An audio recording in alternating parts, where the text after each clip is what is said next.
سلام عرض ادب خدمت هنردوستان عزیز. دوستان یک کار جدید ما ساختیم، یه بز بالدار اسطوره‌ای هستش که بالهای اون از دنباله قاشق و چنگال استفاده شده و تو این کار از یه قطعه‌ای که متعلق به قسمت اگزوز اتومبیل است استفاده شده به عنوان حسیدی اگزوز و این کار به ما یک حالت ارتجاعی میده که زمانی که اونو به پایین فشار میدیم مانند اینه که این بز بالدار ما در حال حرکت هستش. ببینید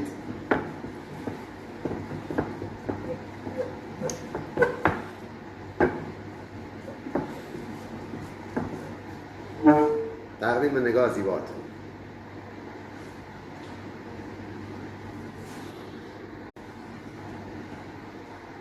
سلام عرض ادب خدمت هنردوستان عزیز.